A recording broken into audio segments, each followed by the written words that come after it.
भीतर की दिशा से देखें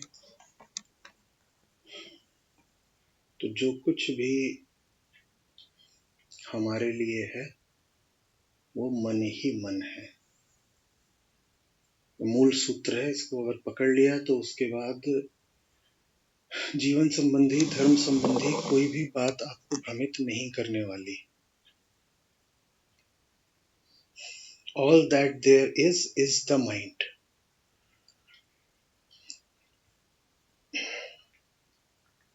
ठीक। और उसी बात को बाहर की दिशा से देखें, एक ही बात है, देखने का अंतर है।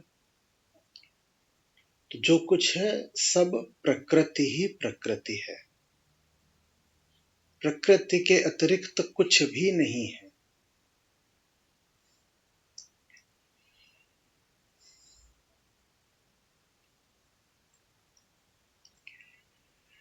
बहुत दूर तक इन बातों का अर्थ और असर जाता है, मीनिंग, इम्प्लीकेशन एंड सिग्निफिकेंस बहुत दूर तक जाता है। पहली बात तो ये कि प्रकृति नियमों पर चलती है, वो उसके अपने ही नियम है।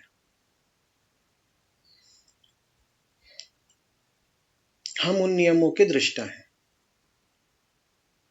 ठीक। तो वो सारे नियम हमारे देखे हैं, पर एक बात पक्की है कि मैं देखूं कि कोई और देखे, नियम नहीं बदलते। तो इतना तो साफ साफ कहा जा सकता है कि नियम तथ्य हैं। कोई भी देखे, जो पार्थिव जगत है, मटेरियल यूनिवर्स, उसके नियम नहीं बदलते, ऑब्जर्वर डिपेंडेंट नहीं होते, सब्जेक्टिविटी नहीं होती। ठीक।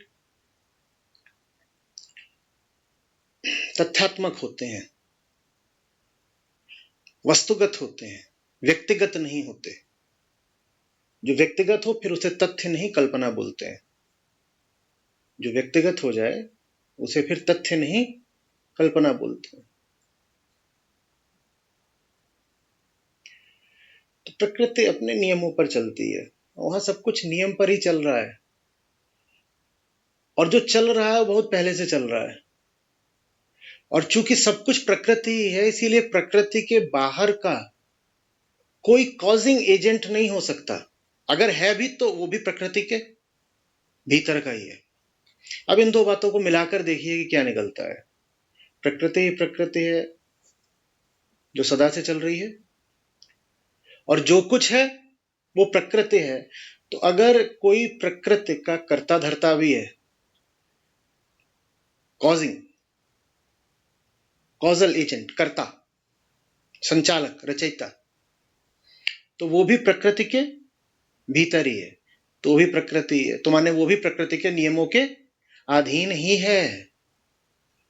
माने कुल मिला के सब प्रकृति ही प्रकृति है। जिसको आप प्रकृति से बाहर समझते हो वो भी क्या है, वो प्रकृति ही प्रकृति है, और उसके नियम ही नियम है।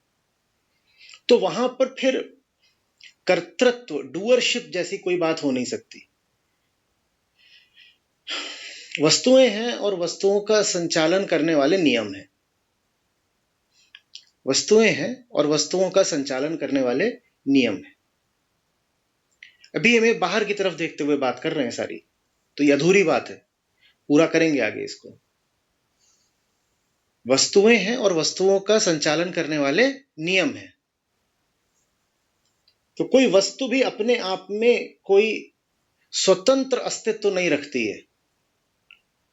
वस्तु भी जो पूरा कारणता का जाल है, कॉज इफेक्ट नेटवर्क है, उसकी एक छोटी सी नोड भर है। जैसे जब एक बड़ा सा जाल बनाया जाता है तो उसमें गांठ गांठ गांठ गांठ गांठ गांठ होती है ना, लेकिन सब गांठें दूसरी गांठों से जुड़ी होती हैं। तो वैसे ही जितनी भी वस्तुएं हैं, वस्तुएं हमारे देखे हैं, पर अभी हम ऐसे बात कर रहे हैं जैसे हैं, तथ्य के तल पर बात कर रहे हैं, पारमार्थिक तल पर नहीं। तो जितनी वस्तुएं हैं इनमें से कोई भी स्वतंत्र नहीं है। तो कोई भी जो वस्तु है वो ये नहीं कह सकती कि मैं करता हूं, मैं डूअर हूं। और कोई भी वस्तु सिर्फ ये भी नहीं कह सकती कि मैं करता नहीं हूं, क्योंकि जो कुछ भी हो रहा है उसमें सब बराबरी से सम्मिलित है। एक घटना का जो इफेक्ट है वो अगली घटना का कॉज है। तो बोलो हम क्या बोलें, कॉज है कि इफेक्ट है? जो एक जगह कार्य रूप में प्रतीत होता है वो दूसरी घटना का कारण बन जाता है। तो कहो हम क्या हैं? हम कुछ नहीं है, हम भाव के हिस्से भर हैं।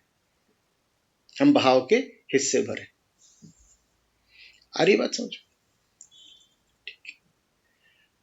अब ये जो भाव है इसमें वस्तुएं हैं। प्रकृति का ही एक तत्व होता है अहम तत्व, अहंकार। वो प्रकृति से बाहर का नहीं है, पर थोड़ा विशेष है। किस अर्थ में विशेष है अभी हम समझेंगे आगे। प्रकृति का ही एक तत्व होता है अहम तत्व। ये जितनी हमने वस्तुओं की बात करी ये सारी बातें उसके देखे हैं, उसके लिए हैं, फॉर द ईगो है। कोई भी वस्तु अस्तित्व तो अपना स्वतंत्र नहीं रखती है।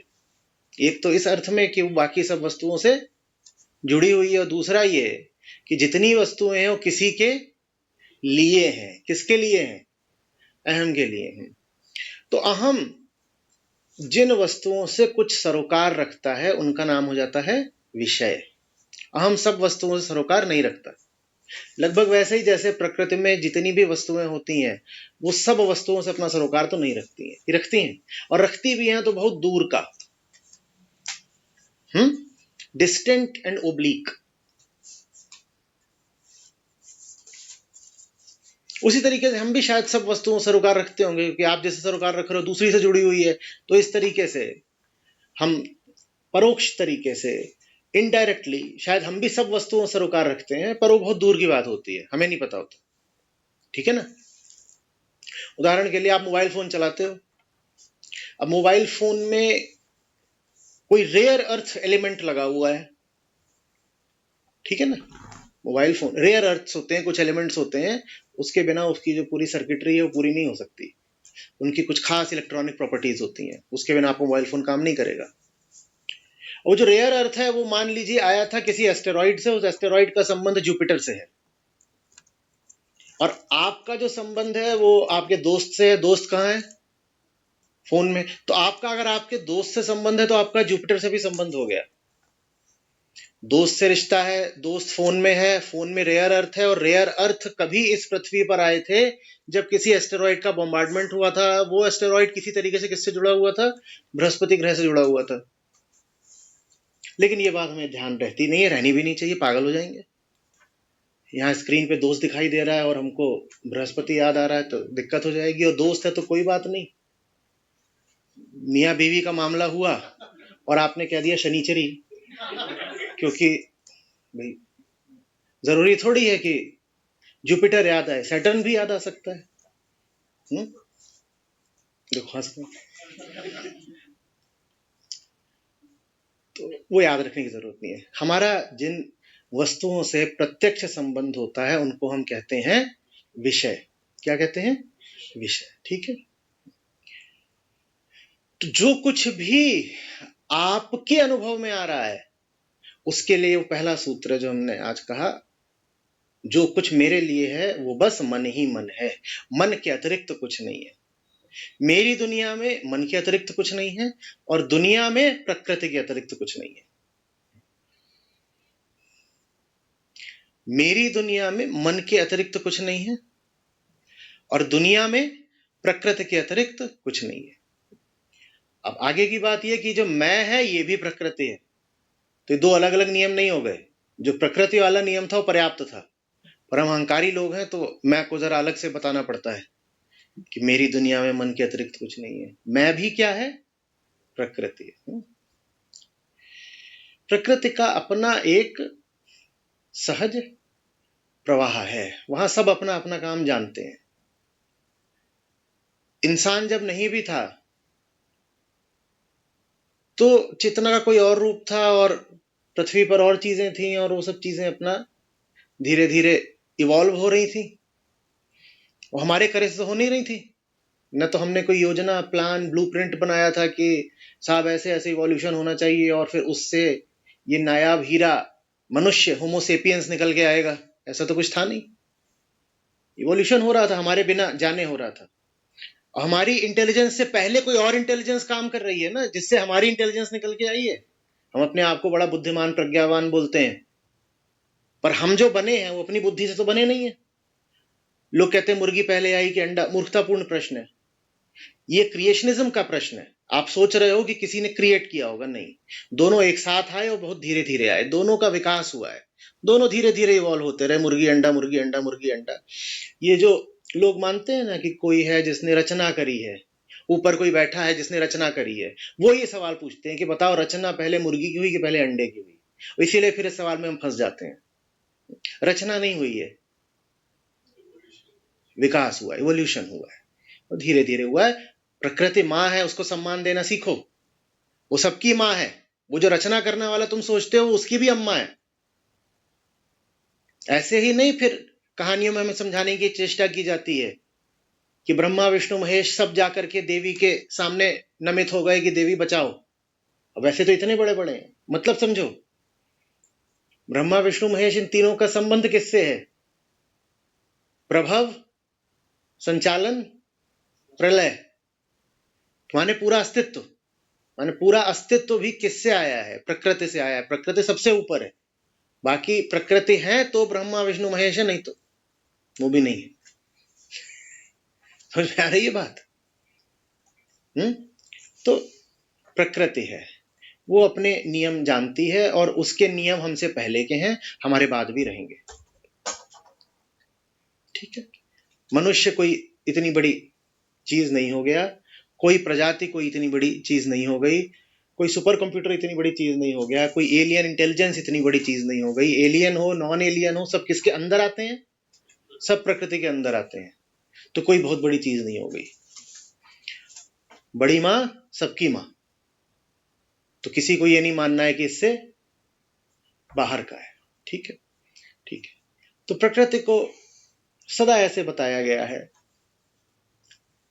भगवत गीता में भी, और बौद्ध मत में बड़े सुंदर तरीके से कहते हैं कि नदी है, प्रवाह, नदी है।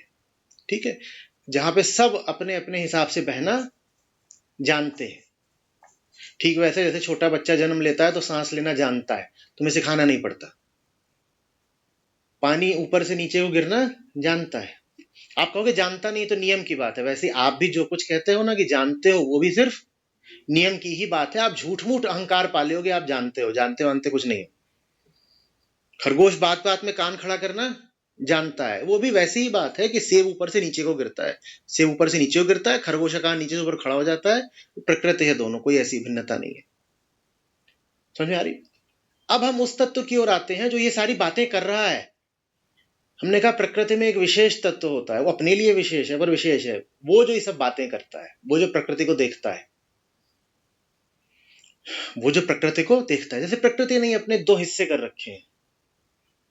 एक हिस्से में वो है जो देखता है, संज्ञान लेता है, स्वयं को कर्ता, दृष्टा, ज्ञाता आदि बोलता है, और दूसरे हिस्से में उसके दृश्य, विषय आदि आते हैं, ज्ञेय सब पदार्थ आते हैं। अरे बात समझ? अब ये अपने आप को बोल तो रहा है कि मैं ज्ञाता हूं, दृष्टा हूं, करता हूं, लेकिन ये है क्या? प्रकृति। और प्रकृति में कोई ऐसा होता नहीं जो ज्ञाता वाता होता हो, क्योंकि आप अगर किसी के ज्ञाता हो रहे हो तो आप उससे भिन्न हो गए। ये नियम अच्छे से लिख लो, किसी से भिन्न हुए बिना उसको जाना नहीं जा सकता। आप जिससे जुड़े हुए हो उसको कभी जान नहीं पाओगे। आपका जिससे रिश्ता है आप उसको कभी जान नहीं सकते हो।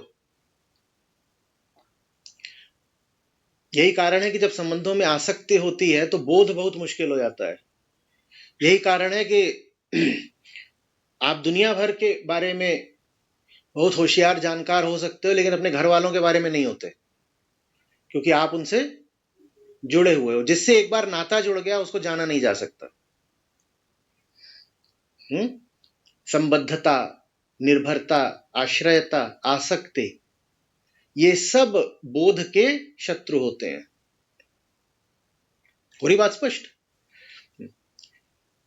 तो लेकिन अहंकार तो बोलता है मैं कौन हूं, मैं होशियार, मैं जानकार, मैं सब जानता हूं।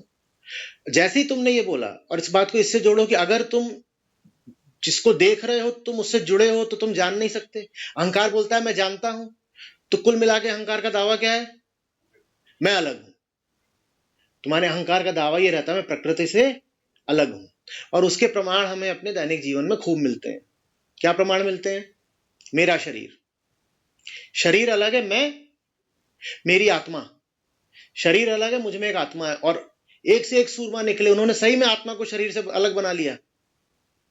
वो मानते हैं कि हाँ आत्मा कहीं बैठी होती है, वो शरीर में प्रवेश करती है और शरीर से अलग है, तो जब शरीर मरता है तो आत्मा ऐसे उड़न छू भी हो जाती है। ये सब अहंकार की ही अभिव्यक्तियां हैं। मैं तो प्रकृति से अलग हूं, तो मैं शरीर से अलग हूं, मैं इससे अलग हूं, मैं उससे अलग हूं, 50 तरीके से मैं तो अलग हूं। मैं हूं, हस्ती है मेरी, पर मैं अलग हूं। हस्ती है पर मैं अलग हूं। अच्छा, अब ये जो कहता है कि मैं अलग हूं, ये सचमुच क्या हुआ फिर? अगर वो कह रहा है कि मेरी पहचान ही यही है कि मैं तो प्रकृति से अलग हूं, मैं प्रकृति को भोगूंगा, साहब I landed on this planet one day and one day I depart, तो मैं इस प्लेनेट से अलग हूं। हमारी बात बात में यही मान्यता बैठी है कि नहीं बैठी है? साहब ये दुनिया तो एक सराय है, तुम आज आए हो कल चले जाओगे, इसमें क्या मान्यता बैठी है? मैं दुनिया से अलग हूं। हम तो मुसाफिर हैं, कुछ देर को आते हैं और फिर रुखसत हो जाते हैं। क्या है? वही सब है ना। तो ये जो कहे कि मैं अलग हूं, ये फिर क्या हुआ? पहले नियमों में वापस जाइए। जो है वो सब अब है तो कोई प्रकृति ही, पर कहे मैं नहीं हूं प्रकृति, तो वो क्या हुआ? वो मिथ्या हुआ। फिर वो बोली हाँ बिल्कुल सही, वो फिर है ही नहीं, वो फिर है ही नहीं। तो अहम वो है जो है ही नहीं, अहम वो है जो है ही नहीं, क्योंकि वो कह रहा है मैं प्रकृति नहीं हूं। अगर तुम प्रकृति नहीं हो तो फिर तुम हो ही नहीं, क्योंकि ऐसा कुछ है ही नहीं जो प्रकृति ना हो। तुम कहते हो प्रकृति नहीं हूं, मैं तो प्रकृति का भोगता हूं, मैं तो भोगूंगा, आइसक्रीम लेके आओ मैं तो भोगूंगा, मैं तो अलग हूं। समझ में आ रही बात? अगर तुम अलग हो, तुम अपनी नजर में तुम्हें अधिकार है, तुम कह सकते हो तुम अलग हो, पर अगर तुम अलग हो तो फिर तुम, तो सारा अध्यात्म इसलिए है ताकि प्रकृति के जितने तत्व हैं वो अपनी अपनी सहज स्थिति में आ जाएं। ये परिभाषा है इसी।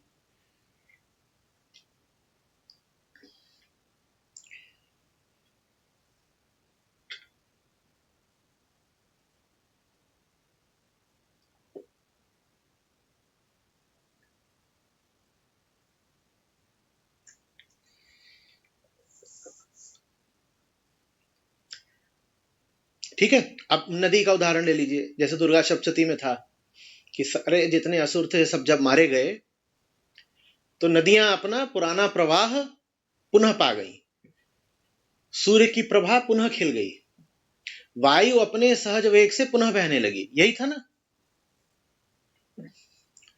माने जितने तत्व हैं सबको प्रकृतिस्थ होना है, यही उनकी सहज स्थिति है।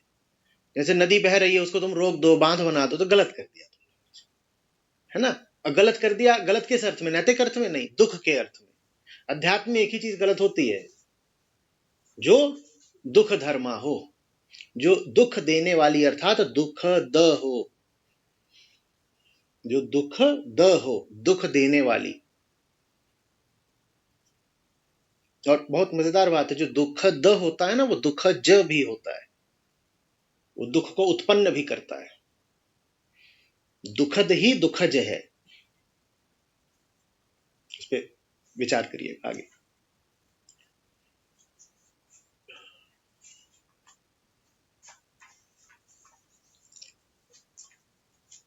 सबको अपने अपने अगर सहज जगह पर जाना है, अहंकार की परिभाषा क्या थी?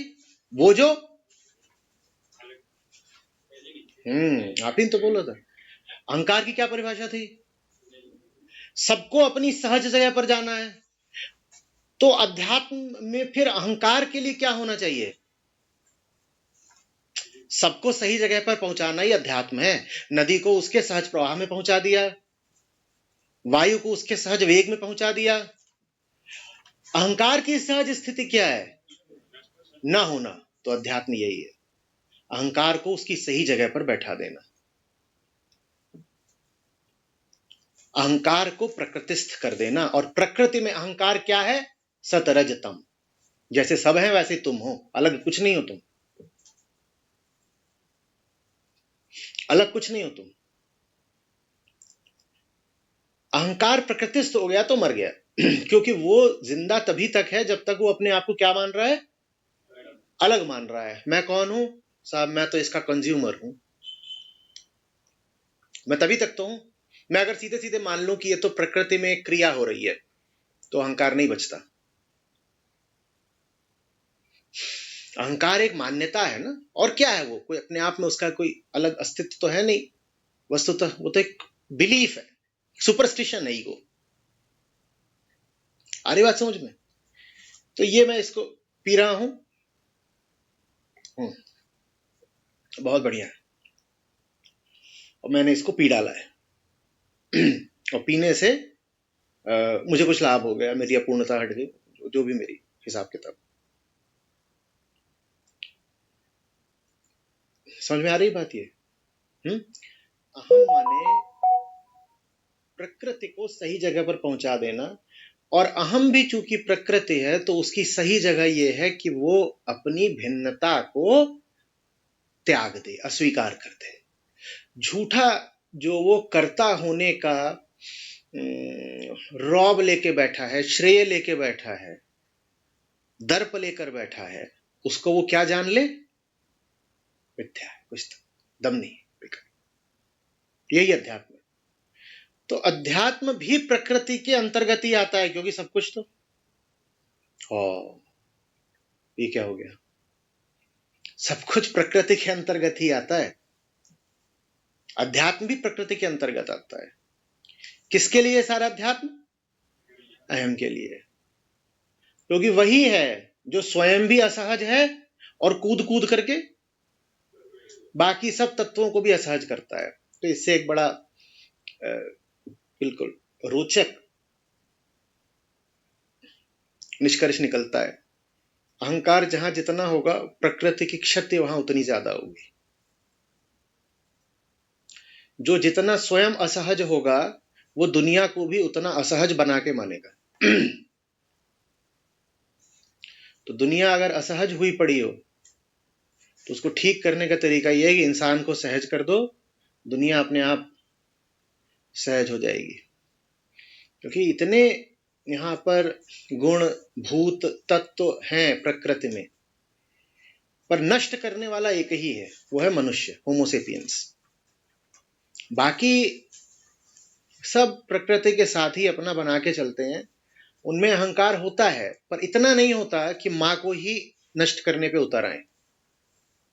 अहंता की भावना तो एक कुत्ते में भी होती है।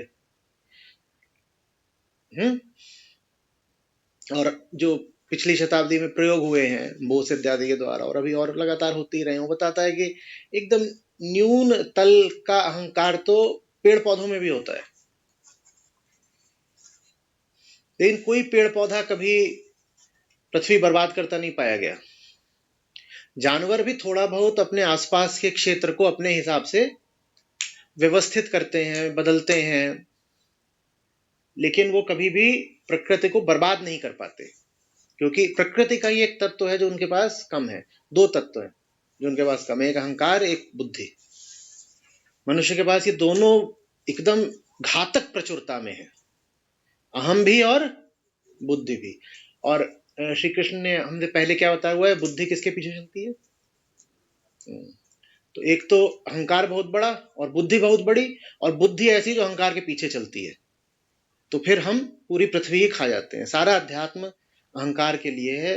मनुष्य अकेली प्रजाति है जो स्वनिर्मित दुख में जीती है।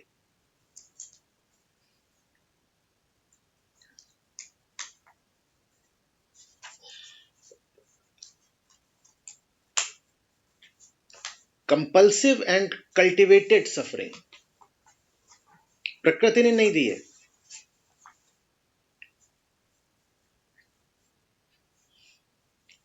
एक खरगोश की मृत्यु हो रही होगी, एक मनुष्य मर रहा होगा, शारीरिक दर्द होता है, दोनों को एक समान हो रहा हो।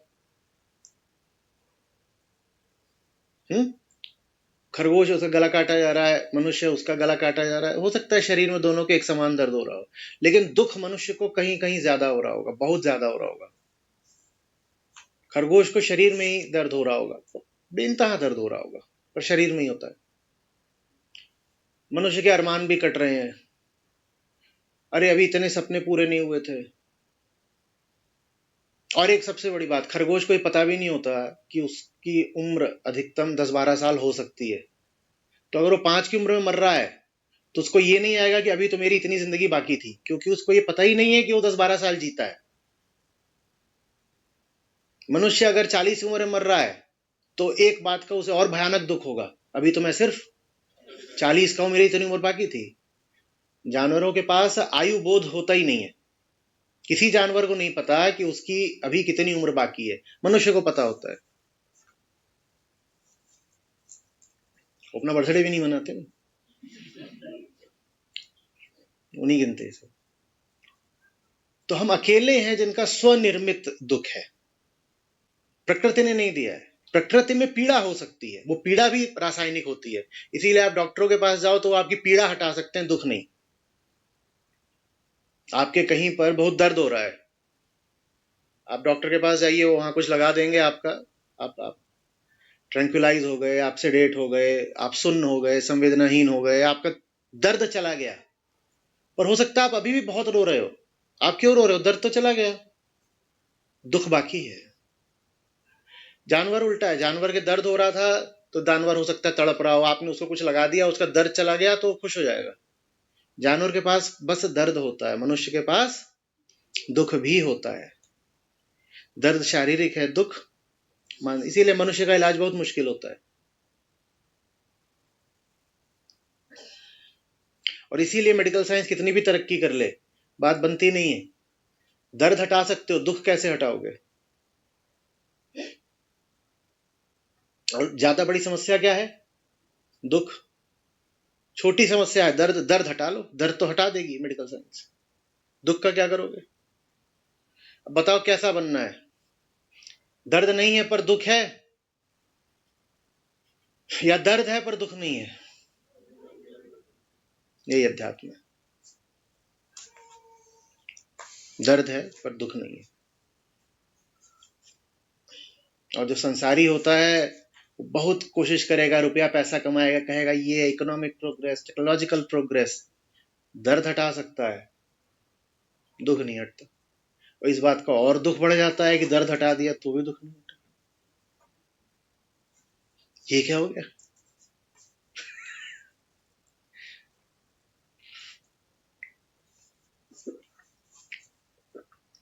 समझ में आ रही?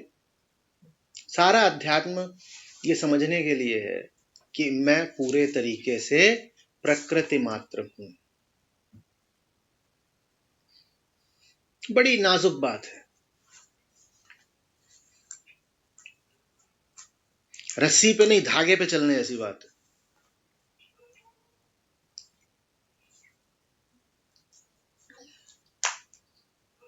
बड़ा ईमानदार अवलोकन मांगती है और बड़ी निरंतरता।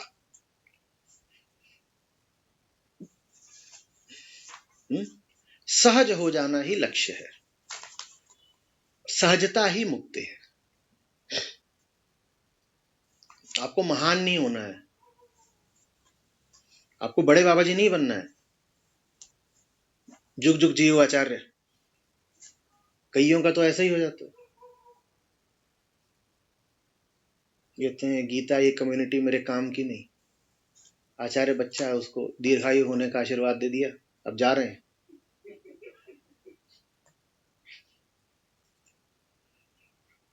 महान नहीं बनना।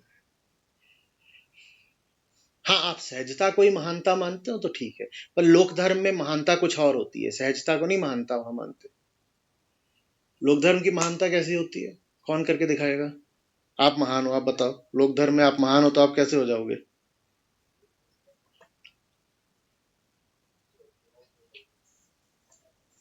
हाँ, एक कैटवॉक करके दिखाई दो ना। एक महान आदमी कोई कैट 3 छाता लेके उसके ऊपर चल रहे हैं, एक ऐसे आगे उसके झाड़ू मारते हुए चल रहा है कि इनका धूल पे पाँव नहीं पड़ना चाहिए। 8-10 लगे हुए, जय बाबा जी, जय बाबा जी। हम्म। ये तो अहंकार का और बिगड़ा हुआ रूप है।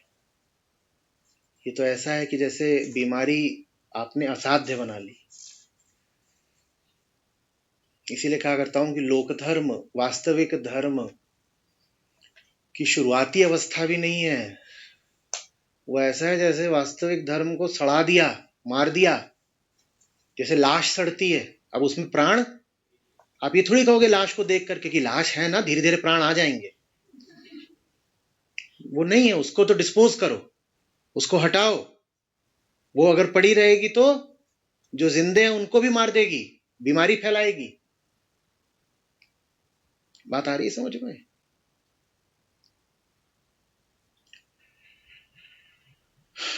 सहज, सहज माने, अब श्री कृष्ण जो बोल रहे हैं वो ये है, कर्मेंद्रियां अपना काम कर रही हैं, ज्ञानेंद्रियां अपना काम कर रही हैं, और अंतःकरण अपना काम कर रहा है। मैं कहीं नहीं हूं।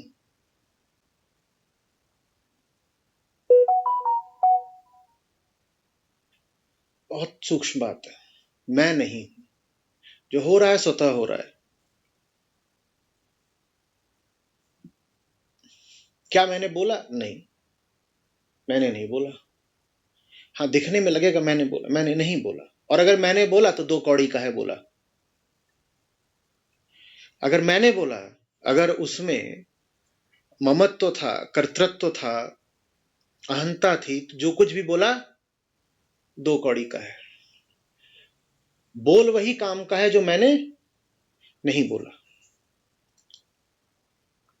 कुछ हुआ, क्या मैंने किया? अगर मैंने किया तो बुरा हुआ। कुछ हुआ, अगर वो मैंने किया तो जो हुआ बुरा हुआ।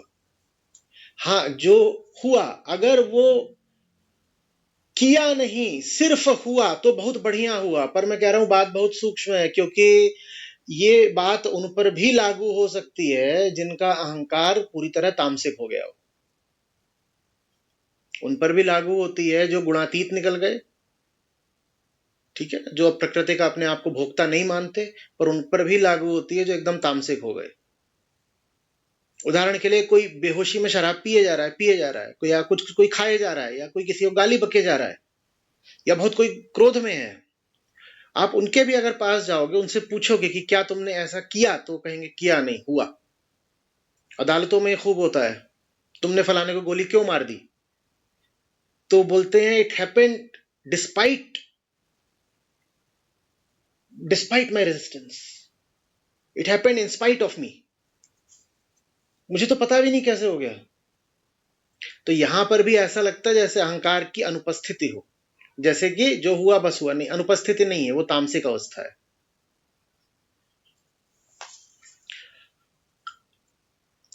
सहजता माने सचमुच पैर चल रहे हैं, मैं नहीं चल रहा। तो पैरों को किसने बताया कि इसी दिशा में जाना है? मैंने नहीं बताया, बुद्धि ने बताया। प्यासा हूं, अनुभव किसने करी प्यास? मैंने नहीं करी।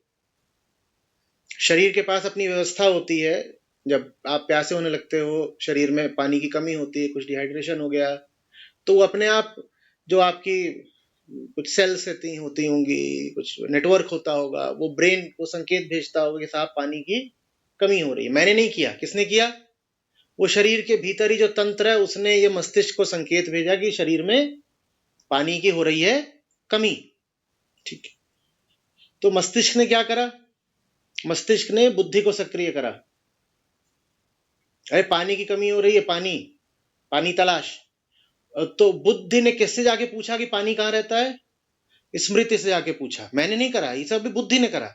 बुद्धि ने जाके स्मृति से पूछा ये पानी कहाँ रहता है, तो स्मृति ने बताया पिछले 2 दिन से तो पानी उधर जो मेज रखी है ना उस पे पाया गया था। तो बुद्धि ने स्मृति से पूछा अभी अभी कैसे पता करें वहां होगा कि नहीं। बुद्धि ने कहा, स्मृति ने कहा पिछले 2 दिन से बिजली का बटन इधर दाएं की तरफ है। ये सब स्मृति से ही तो होता है ना, आपको दिख नहीं रहा होता तो भी आप हाथ बढ़ाते हो, मेमोरी से चलता है सारा। तो बुद्धि ने मस्तिष्क को फिर बोला इधर की तरफ बिजली का बटन है, दबाओ। तो मस्तिष्क ने किसको सक्रिय करा, अब कर्मेंद्रियों को सक्रिय किया जाएगा। अब कर्मेंद्रिय सक्रिय हुई तो हाथ बढ़ा, ऐसे बटन दबाया, रोशनी हुई। तो अब एक ज्ञानेंद्रिय सक्रिय होगी, कौन सी, आंख। उसने कहा पानी तो रखा है, उसने मस्तिष्क को बताया है पानी है। मस्तिष्क ने फिर कर्मेंद्रिय को सक्रिय करा, जब कौन सी वाली, इस बार पांव। वो उठ के गए वहां पर और उसके बाद ये लिया गया। फिर उसमें जिह्वा आ गई, एक और इंद्रिय। गुटक लिया गया, गुटक लिया गया कि भीतर की जो व्यवस्था, उसने मस्तिष्क को बताया बहुत हो गया और मत पिलाओ, पेट फट जाएगा, क्या कर रहे हो आप, कहाँ हो, आपकी कोई जरूरत, आप इस पूरी व्यवस्था में कहीं हो। जीवन में आपके जो कुछ हो रहा है वो ऐसे ही हो रहा है, जिसने ये देख लिया वो मुक्त हो गया। कोई ऐसा हो सकता है जो देख ले कि ये जो उदाहरण था ऐसा ही जीवन में हर जगह प्रतिपल हो रहा है, वो मुक्त है। और कोई मूर्ख ऐसा हो सकता है जो इस उदाहरण में भी सोचे कि मैंने किया। बहुत लोग कहेंगे मैंने बत्ती जलाई, मैं उठा, मैंने सोचा, मैंने पानी पिया, मैं फिर सो गया। तुमने कुछ नहीं करा भाई, अणुओं परमाणुओं का खेल है। तुमसे बहुत पहले से माँ है और ये सब माँ की व्यवस्था है। तुम क्या कर रहे हो, तुमसे 500 साल पहले भी ऐसे ही कोई उठा था, उसने ऐसे ही पानी पिया था। तुमसे 5000 साल पहले भी कोई ऐसे ही उठा था, ऐसे ही पानी पिया था। जानवरों को भी जब प्यास की अनुभूति होती है तो लगभग वैसे ही होती है जैसे अभी तुम्हें हुई है। तो तुमने विशेष क्या कर लिया है। और आज से 5000 साल बाद भी किसी को प्यास लगेगी तो उसके ऐसे ही प्रक्रियाएं होंगी, वो ऐसे ही पानी पिएगा। तुम इसमें कहीं हो ही नहीं। अब ये पानी का उदाहरण तो ठीक है, पानी तक ठीक हो जाता है कि पानी पिया, पर जब यही बात पिया की आ जाती है तो नहीं मानेंगे कि वहां भी पानी है। पानी पिया तो ठीक है, पानी पिया, पर झुन्नू पिया, अब दिक्कत आ जाएगी। मामला वहां भी बिल्कुल यही है। वहां भी शरीर ने मस्तिष्क को बताया था कि एक तरह की, अलग तरह की प्यास लगी है। तो मस्तिष्क ने फिर ज्ञानेंद्रियों से कहा स्मृति में जाओ, खोजो। तो खोजा कि एक याद आया कॉलेज में होता था लफंगा, पीछे पड़ा रहता था, आजकल कहाँ है। फिर से दोबारा स्मृति को सक्रिय किया गया, पता करा यहाँ है वहां है। फिर बत्ती जलाई गई, किसी किसी और किस्म की बत्ती जलाई गई, मान लो शादी.com, वो भी एक तरह की बत्ती है। वहां खोजा गया और फिर पिया, पर वहां नहीं मानेंगे। वहां नहीं कहेंगे पिया, वहां कहेंगे किया, मैंने तय किया, मैंने प्यार किया, मैंने विवाह किया। ये सारी समस्या आ जाती है। करने में समस्या नहीं है, करने का श्रेय लेने में समस्या है। चलो करा सो करा, ये देख तो लो कि तुमने कुछ नहीं करा, सब हुआ। और अगर तुम करने का श्रेय न ले रहे होते तो जो हुआ उससे कुछ बेहतर हो जाता। जब भी तुमने कुछ किया तो जो हुआ सो बुरा हुआ। अगर तुमने न किया होता तो होता तो तब भी, ऐसा नहीं है कि तब जिंदगी में पिया नहीं आता, पर अभी जो आया फिर उससे बेहतर आता। तो अध्यात्म वर्जना नहीं करता कि अरे प्राकृतिक काम सारे त्याग दो। लोक धर्म में यही चलता है, सारे प्राकृतिक काम त्याग दो। एक गुरुजी आए, बोले हमने 3 साल से पानी नहीं पिया है। बोले तुम क्या, तुम न तुम्हारी कोई औकात न हैसियत, तुमने 3 साल से पानी नहीं किया। हमने 3 साल से पानी ही पानी पिया है। तो बोले इसमें क्या खास बात है। बोले हमने पेशाब नहीं किया है। तो तुमने सिर्फ पानी नहीं पिया है, हमने तो पानी पी पी के पेशाब नहीं किया है। बताओ तुम बड़े कि हम। माने प्राकृतिक काम सारे त्याग दो। लोक धर्म ये बन गया है और प्राकृतिक काम त्यागे नहीं जा सकते। अब समझ में आ रहा है लोक धर्म में इतना पाखंड क्यों चलता है, इतना बीटीएस क्यों चलता है। बीटीएस माने बिहाइंड द सीन्स? क्यों आश्रमों डेरों में इतनी ऊंची ऊंची दीवारें होती हैं? क्योंकि बिहाइंड द सीन्स करना पड़ेगा। क्योंकि लोक धर्म की बुनियाद ही यही है कि हम कुछ ऐसा कर रहे हैं जो प्रकृति में संभव नहीं है, क्योंकि हमें भगवान का आशीर्वाद प्राप्त है, तो हमारे यहाँ चमत्कार होते हैं, हमारे यहाँ तो ऐसा हो रहा है जो प्रकृति में हो ही नहीं सकता। इसीलिए समझ में आएगा कि क्यों लोक धर्म को वैज्ञानिकों से, खोजियों से, चिंतकों से और डॉक्टरों से बड़ी नफरत होती है। वो इनका श्रेय कभी नहीं देते। बाबा जी बिल्कुल डॉक्टरों के ही भरोसे जिंदा होंगे, पर कहेंगे डॉक्टर के भरोसे नहीं जिंदा है, भगवान का आशीर्वाद है। कृतज्ञता की सीमा हो गई ना, ये इनग्रेटिट्यूड की सीमा हो गई कि नहीं हो गई? एहसान फरामोशी इसको ही बोलते हैं ना। जिंदा हो मेडिकल साइंस के भरोसे और कह क्या रहे हो?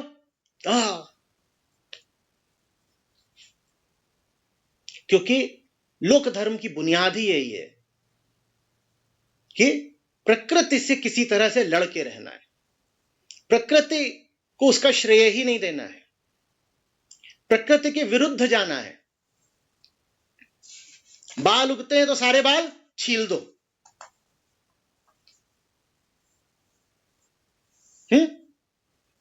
स्वादिष्ट भोजन मत कर ले।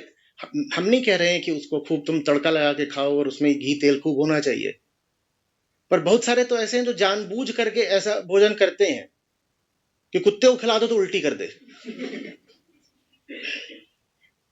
कहते इसी से तो सिद्ध होता है कि हम कितने धार्मिक आदमी हैं।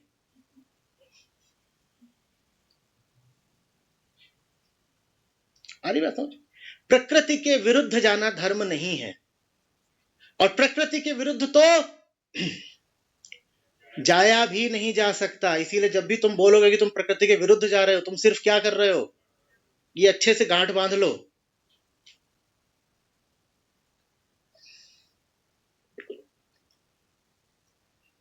किसी की सच्चाई भले ना पता चल सकती हो, पर किसी का पाखंड तो इस एक बात से ही पकड़ा जा सकता है। किस बात से? वो बोले अगर कि मैं मिस्टिकल हूं, पराभौतिक हूं, सुपर नेचुरल हूं। यहां कुछ सुपर नेचुरल। झूठ को पकड़ने का बहुत साधारण तरीका है जादू और चमत्कार। जहां चमत्कार पाओ वहां जान लेना है धर्म नहीं है। प्रकृति में चमत्कार, और समस्या यह है कि दुनिया के ज्यादातर जो धर्म है उनमें मिरेकल बहुत बड़ी बात होती है।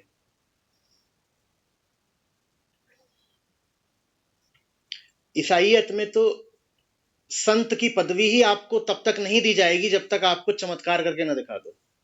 और चमत्कार का अर्थ यही होता है सुपर नेचुरल, प्रकृति से अतीत, प्रकृति से आगे, जो हो नहीं सकता प्रकृति के नियमों में, पर हमने करके दिखा दिया। छू करके मुर्दे को जिंदा कर दिया, बैठे बैठे बता दिया अच्छा तो तुम मेरे पर्स में हाथ डालने के बारे में सोच रहे हो? तुम जगदलपुर गांव से आए हो ना? ये तो आप सोच रही हैं कि कल खाने में भिंडी बनाएंगी? नहीं हो सकता तो नहीं हो सकता। या कि चेरा जी को पकड़ा, बाबा जी बैठे हैं बढ़िया भीतर एकदम सफेद वस्त्र धारण करके। कितने साल पुराने बाबा जी? जो पुराना चुटकुला सुना होगा, बहुत चलता है। बाबा जी कितने साल पुराने हैं? बोल रहे कह नहीं सकते हैं, बता नहीं सकते, कुछ पता नहीं है इनका, प्रकृति से पहले से।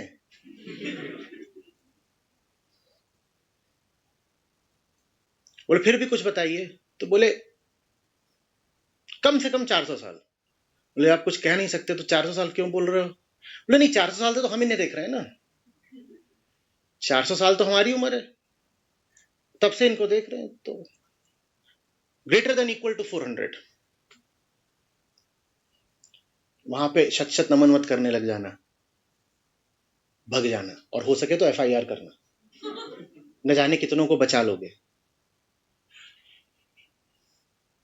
आ रही है बात समझ में? वास्तविक धर्म में चमत्कार के लिए, किसी पराभौतिक घटना के लिए कोई स्थान नहीं है।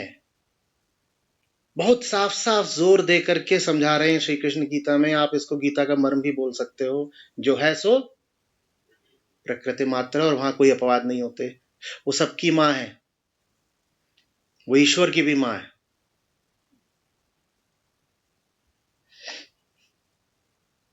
जानते हो ना, ब्रह्मा को भी मरणशील माना गया है।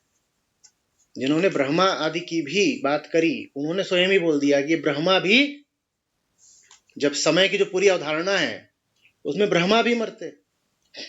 और साहब तो गा ही गए। क्या गा गए हैं? देवेश जी सुनाएंगे। और कितने कोटि देवता मरते हैं? 33 कोटि देवता मरेंगे। बोले सब मरते हैं, ये सब प्रकृति के। प्रकृति में तो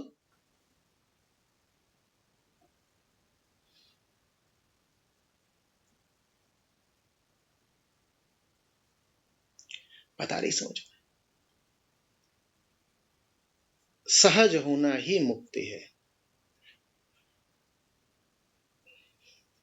महान नहीं होना है, बाबा जी नहीं होना है, कुछ ऐसा करके नहीं दिखाना है जो एकदम निराला हो।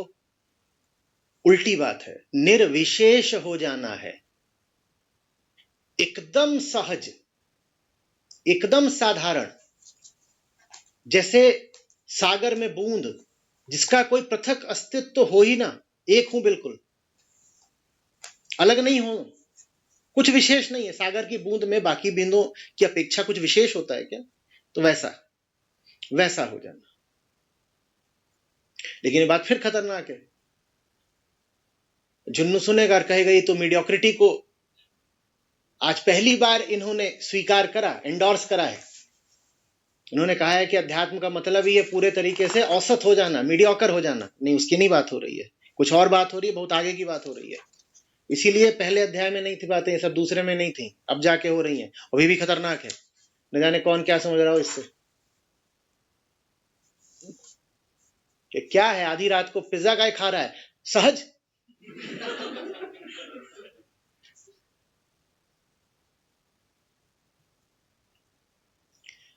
वो सब मत करने लग जाना। उसी बात से डरता था, इसीलिए 2.5 साल तक वो बात करी नहीं। पर मैं क्या करूं, अब स्वयं कृष्ण हमें वहां तक ले आए हैं जहां वो बात करनी पड़ेगी। ना करूं तो आपको ये समझाया नहीं जा सकता श्लोक।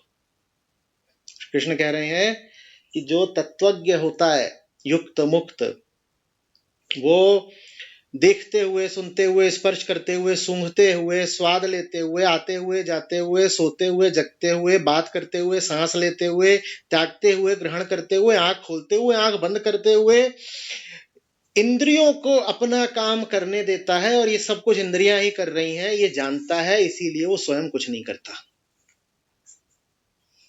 उठ रहा है, बैठ रहा है, खा रहा है, पकड़ रहा है, छोड़ रहा है, सूंघ रहा है, देख रहा है, सुन रहा है, और ये जान रहा है कि ये सब कुछ मैं नहीं कर रहा, ये सारा काम तो प्रकृति कर रही है।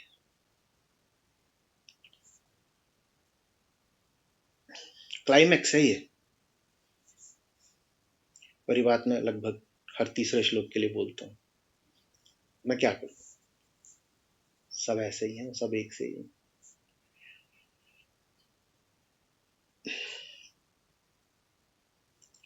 समझ आ रही बात? ऐसे हो जाओ। वो ये नहीं कह रहे हैं कि तुम भी ऐसा कर रहे हो, ध्यान से समझना। वो कह रहे हैं जो तत्वज्ञ होता है वो ऐसा हो जाता है। आप पहले तत्वज्ञ हो जाओ। तत्वज्ञ माने कौन सा तत्व जानना है, पीरियोडिक टेबल नहीं जानना है। आत्म अवलोकन से आत्मज्ञान। जो आत्मज्ञानी हो, तत्वज्ञ को आप आत्मज्ञ समझिए, क्योंकि अहम भी प्रकृति का एक तत्व ही है। तो तत्वज्ञ जो कहा है अपने, आत्मज्ञ, स्वयं को जानने वाला। जो स्वयं को जानने लग जाता है वो ऐसा हो जाता है। उसको नहीं पता होता एक अर्थ में कि वो कर क्या रहा है, क्योंकि वो तो कर नहीं रहा है। तो उससे पूछो तो वो अचकचाता है। ये भी आध्यात्मिक प्रगति का एक लक्षण होता है। कई बार अचकचा जाओगे, कोई पूछेगा कि क्या कर रहे हो, क्यों कर रहे हो। हाँ, कुछ किया क्या मैंने? क्या हमसे कहा कुछ नहीं हुआ? बहुत कुछ, पर हमने जो नहीं है उसके माध्यम से जो होता है वो फिर बहुत शुभ होता है। वो जो बार बार सुना करते हो ना अर्जुन, निमित्त मात्र, निमित्त कारण, तुम निमित्त हो जाओ, तुम कर नहीं रहे, तुम्हारे माध्यम से हो रहा है। जेन में बांस का बड़ा महत्व होता है। जापान में पाया ही बहुत जाता है बैम्बू। क्यों होता है? पोला होता है, पोला, उसके बीच से हवा बह जाती है, रोकता नहीं है। जो हो रहा है उसके माध्यम से हो रहा है। और भारत में उसी बांस से संबंधित एक बड़ा सुरीला हमारे पास प्रतीक है, बांसुरी। तो वहां तो इतना ही है कि इसमें से बह गई। यहाँ कहते हैं नहीं, बहाई भर नहीं है, ऐसा बहा है कि संगीत पैदा हो गया। दोनों में मूल बात है वो है निर्विरोध होने की। प्रकृति का विरोध नहीं है। ये नहीं करा कि हवा बहना चाह रही थी और बांस ने उसको बीच में कहा। हवा बहना चाह रही है, बांस ने बहने दिया। कृष्ण की बांसुरी, जैसे कृष्ण की बांसुरी इस 5वें अध्याय का प्रतीक हो। जीवन में संगीतात्मकता उसी अविरोध से आती है, नॉन रेजिस्टेंस। और नॉन रेजिस्टेंस सिर्फ उसके लिए जो तत्वज्ञ है। इसलिए मैं आपसे कहता हूं, आप आत्मज्ञान पकड़ के रखो, ये सब आगे फलित होता है स्वतः ही। ये सब आत्मज्ञान के फल हैं। आज भी श्लोक में सबसे पहले कृष्ण शर्त क्या रख रहे हैं? ये सब किसके लिए है बात? तत्वज्ञ के लिए। तो तत्वज्ञ नहीं हो तो ये सब बातें आपके लिए बस बातें। आत्मज्ञान जो अपने आप को जानने लग जाता है उसको ही दिखाई देता है, अरे मैं तो पूरे तरीके से संस्कारित हूँ, प्रकृति हूँ, प्रभावों पे चलता हूँ। जिसको मैं अपनी हस्ती बोलता हूँ वो तो इधर उधर से 50 चीजें जोड़ा हुआ एक मामला है, उसकी कोई अपनी मौलिकता नहीं है। उसके बाद फिर वो अब समझ में आ रहा है कि लोक धर्म कितनी नकली चीज है। अब समझ में आ रहा है कि हमने घर में, बाजार में, देवालयों में कितने गलत जगह पर सम्मान स्थापित कर दिया। हमने सब उन लोगों को सम्मान दिया जो प्रकृति विरुद्ध चले।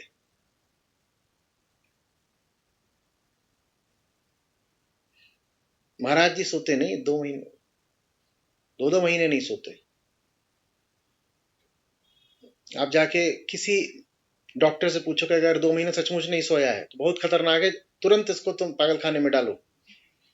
ये इतना बावला हो गया होगा, अगर 2 महीने सचमुच नहीं सोया है कि किसी की भी हत्या कर सकता है। वैसे 2 महीने न सो के जिंदा रहना संभव नहीं है। कोई बोले 2 महीने खाना नहीं खाया है और जिंदा है, ये संभव हो सकता है फिर भी, पर 2 महीने अगर कोई सोया नहीं है और जिंदा है, ये संभव है नहीं। पर चलता है।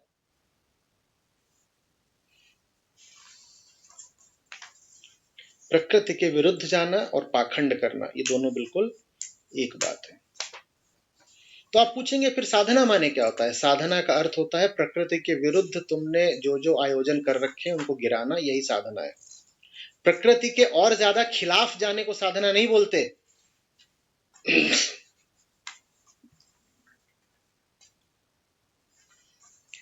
प्रकृति के और ज्यादा खिलाफ जाने को साधना नहीं बोलते हैं। प्रकृति के तुम पहले ही बहुत खिलाफ हो। अपनी खिलाफत को, अपने विरोध को हटाने को साधना बोलते हैं।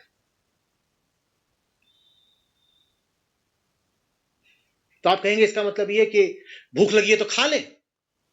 हाँ, इसका मतलब है भूख लगी है तो खा ले, और इसका मतलब है उतना ही खा ले जितनी भूख लगी है। दोनों बातें याद रखो ना। कोई जानवर भूख से ज्यादा नहीं खाता। आप सोचते हो कि भूख लगेगी तो खा लेंगे तो जानवर हो जाओगे, गलत बात है। आप जानवर से गिरे हुए हो, क्योंकि जानवर बिल्कुल भूख लगने पर खाता है, पर जितनी भूख है उतना ही खाता है। तो बिल्कुल अध्यात्म यही कहता है, भूख लगी है तो, पर उतना ही खा लो जितनी। हम उतना ही नहीं खाते इतनी भूख लगी है, हम उतना खाते इतना अहंकार कहता है। जानवर के अहंकार बहुत कम है, वो अहंकार वश नहीं खाता। वो भूखवश खाता है, वो पेटवश खाता है, वो प्रकृतिवश खाता है। हम प्रकृतिवश नहीं खाते, हम विकृतिवश खाते हैं। तो बिल्कुल अध्यात्म कहता है जब भूख लगे खा लो, पर उतना ही खाना बेटा, जितनी भूख लगी है, उससे ज्यादा मत खा लेना, क्योंकि उससे ज्यादा खाओगे तो प्रकृति के विरुद्ध चले गए। जब नींद लगी है तो सो लें, इसका मतलब कभी भी सो जाए। हाँ, जब नींद लगी तो सो जाओ, पर उतना ही सोना जितनी की शरीर को जरूरत हो। ऐसा तो नहीं कहीं डिप्रेशन में सोए पड़े हो, और डिप्रेशन इसलिए पकड़ा क्योंकि कामनाएं पूरी नहीं हो रही थी। डिप्रेशन इसलिए आ गया क्योंकि चचेरे भाई को कनाडा का वीजा लग गया, और अब तुम दिन में 12 घंटे सोते हो कि हाय हाय मैं ही रह गया। बिल्कुल जब नींद लगे तो सो लो, पर उतनी सो जितने की शरीर को जरूरत है।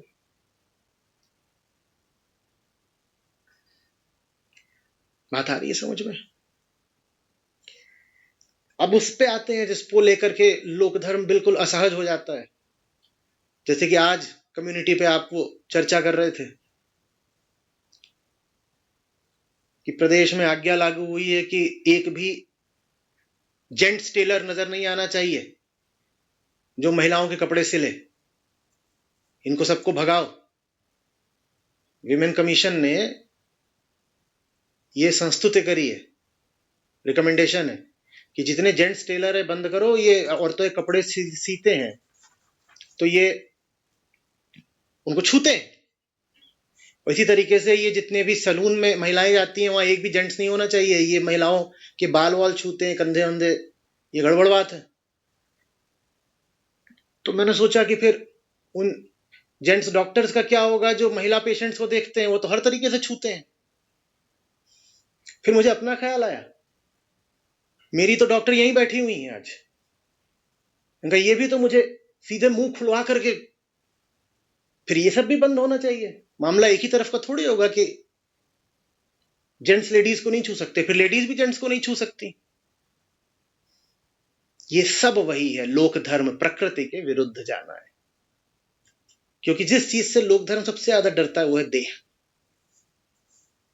सबसे बड़ा पाखंड देह को लेकर होता है, और देह में भी किसको लेकर? सेक्स। लोक धर्म को सबसे ज्यादा डर इसी से लगता है, पागल रहता है सेक्स, और इसीलिए महिलाओं से बहुत डरता है लोक धर्म, भयानक डरता है। इसीलिए लोक धर्म महिलाओं को कैद करने की हर संभव कोशिश करता है,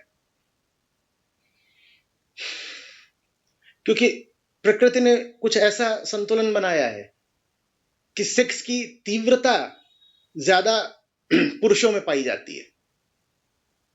और भारत नहीं दुनिया भर की बात है, महिलाएं उतनी ज्यादा उत्तेजित या बावली नहीं पाई जाती, इतना पुरुष पाए जाते हैं। ये प्राकृतिक चीज है, इसमें कोई किसी का श्रेय नहीं है। तो महिलाओं को अलग रखो, नहीं तो समझ में आ रही बात है। तो लोक धर्म फिर पूछेगा, अच्छा आप कह रहे हैं सहज हो जाओ, तो मतलब सहज ही सेक्स भी कर लो? तो वास्तविक धर्म जवाब देगा हाँ, पर उतना ही कर लो जितना सहज है, उतना ही जितना सहज है। उतना नहीं कि कामी नर कुत्ता सदा 6 ऋतु 12 मास। कामी कुत्ता एक दिन अनतर रहे उदास। प्रकृति के साथ अगर चलोगे तो जैसे पशु होते हैं कि जब उनका सीजन आता है तो थोड़ा सहवास कर लिया, बाकी उन्हें नहीं मतलब होता बहुत ज्यादा।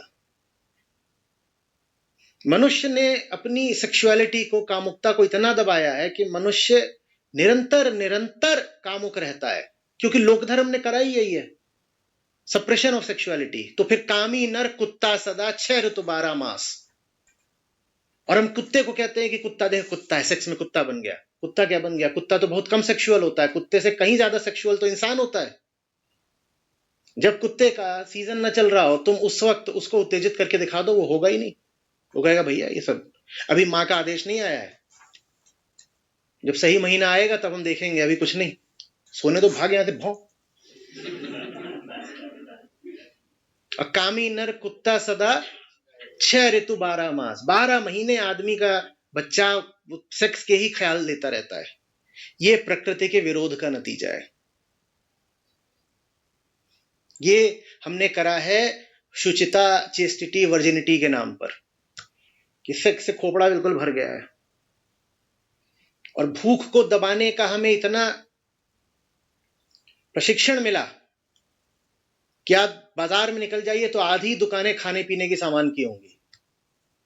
और दुनिया इस वक्त मर रही है इसलिए नहीं कि खाने को कम है, इसलिए कि खाने को बहुत ज्यादा हो गया है।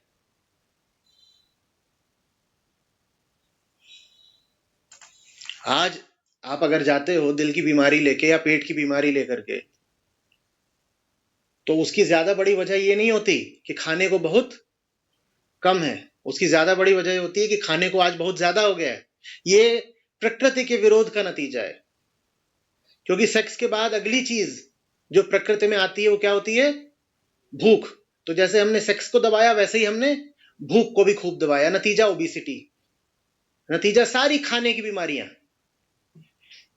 डायबिटीज हो, कार्डियक बीमारियां हो, हाइपरटेंशन हो, यहां तक कि आर्थराइटिस। कुत्ता, आप जाएंगे अगर वेट्स के पास, कुत्तों को आर्थराइटिस हो रहा है। कौन से? जंगली कुत्ते नहीं, घरेलू कुत्ते। उनको हम सब लोग धर्म वाले अपनी ममता में, तो मेरा बेबी है, उनको इतना खिला देते उनका वजन इतना बढ़ जाता है कि उनके पांवों की हड्डियां संभाल नहीं पाती। कुत्तों को आर्थराइटिस, कुत्ते चल नहीं पा रहे हैं क्योंकि हमने खाने को बहुत बड़ी चीज बना दिया। क्या? देखो, फलाने ऋषि थे, उन्होंने इतने दिन आहार नहीं किया ना। जिस चीज को तुम कह दोगे कि फलानी चीज का आहार न करना बड़ी बात है, तुम उसी चीज में पाओगे कि तुम अब पूरी तरह डूबते जा रहे हो, तुम्हारी सारी कामना उस तरफ को चली जाती है। फलाने ऋषि ने इतने दिन तक आहार नहीं किया। और आप उन धर्मों को देखिए जहां आहार की सबसे ज्यादा पाबंदी है, वहां सबसे ज्यादा मोटे लोग पाए जाएंगे और वो सबसे ज्यादा चटपटा भोजन भी कर रहे होंगे। उदाहरण की जैन,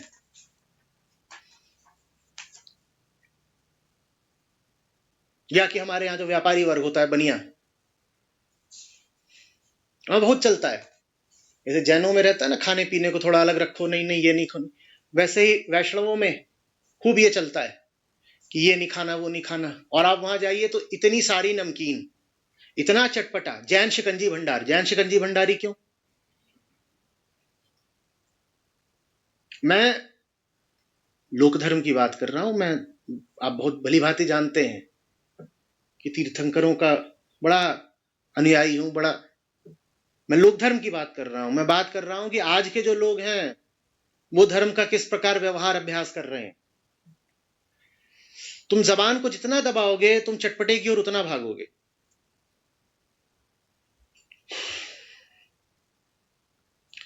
जहां जहां भोजन को लेकर के जितनी ज्यादा वर्जनाएं रखी गई, वहां उतना ज्यादा चटपटा, मसाला, मिर्च ये चलेगा।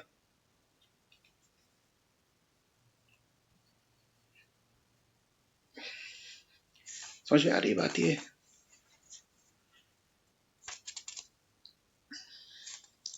जहां कहीं तुम ये कर दोगे कि एक वर्ग है वो अपने शरीर को पूरा ढक के रखे, वहां उतनी ज्यादा सेक्सुअल साइकोसिस फैल जाएगी।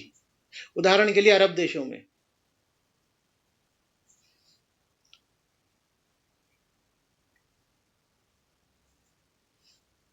जेलों में एड्स के इतने मामले आते हैं, पूछो क्यों? समलैंगिकता खूब फैल जाती है वहां पर, क्योंकि वहां अपने सेक्स एकदम वर्जित ही कर दिए ना। आप पड़े हुए हो, कोई महिला तो है नहीं, और महिलाएं हैं तो कोई पुरुष तो है नहीं। तो फिर होमोसेक्सुअलिटी होती है, और फिर उसमें पूरी जेल में एक को अगर HIV था तो फिर सबको लगता है।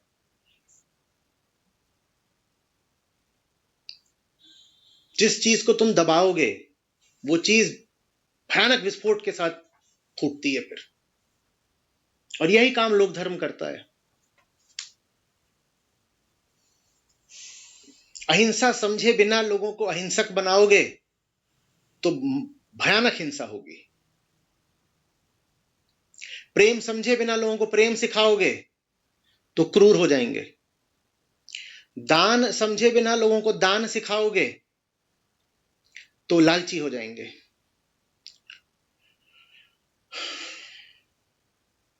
मुक्त समझे बिना लोगों को मुक्त बताओगे तो और बंधन में फंस जाएंगे।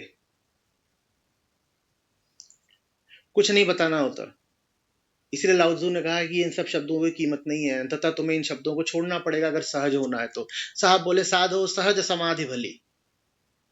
बाकी जितनी ये सीखी सिखाई बातें होती हैं ना, ये सिर्फ पाखंड पैदा करती हैं और कुछ नहीं। सीधा सरल साधारण जीवन जियो। पर ये जो सीधा सरल साधारण है, ये बहुत, अगर इतनी आसान बात होती तो मैंने पहले ही आपको सत्र में बोल दी होती। मैं आपको सीधा सरल साधारण बोलूंगा तो आप कहेंगे तो हम है ही। तो बात उतनी सीधी सरल साधारण भी नहीं है। साधारण होना बड़ा असाधारण काम है, ऑर्डिनरी होना बड़ा, बनना ऑर्डिनरी है, पर जो ऑर्डिनरी बन जाए वही एक्स्ट्रा ऑर्डिनरी है। यही गड़बड़ है बात। अब कैसे समझाऊं?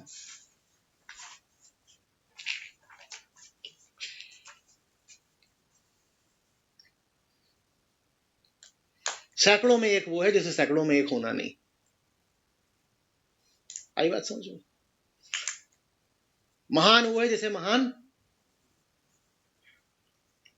और कौन महान नहीं है, बिल्कुल बदकार है, जलील है, गिरा हुआ है। कैसे पहचाने? जिसमें तुमने एक बार महानता की भूख देख ली, जान लो कि बिल्कुल गिरा हुआ आदमी है।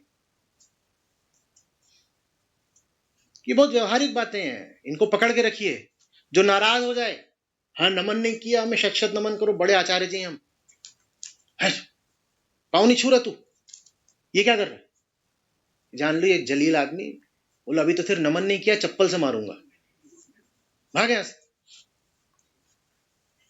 इन्हें प्रणाम चाहिए। बाबा जी बैठे हुए हैं, सब लोग आओ। अभी मथुरा में सुना कि वहां पे एसी का टोटा था, उससे पानी गिर रहा था। लोगों ने कहा बाबा जी का चरणामृत है, कतार बंध गई। वो एक के बाद एक एसी का पानी पी रहे हैं। ये लोक धर्म है, महानता के तलवे चाटना, ये लोक धर्म सिखाता है। वास्तविक धर्म तुम्हें किसी के भी तलवे चाटने से आजाद कर देता है। किसी के सामने नहीं झुकना है, कोई नहीं। और ये अहंकार की बात नहीं है, ये अहंकार के मिटने की बात है। अहंकार मिथ्या है, ये स्वयं अहंकार को देखना है। बड़ा अजीब बेटा है वो प्रकृति का।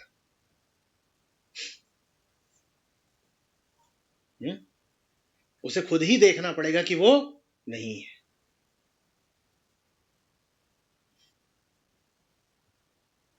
और वो देखने का तरीका क्या है? आत्मज्ञान। आत्मज्ञान के अलावा कोई तरीका नहीं है।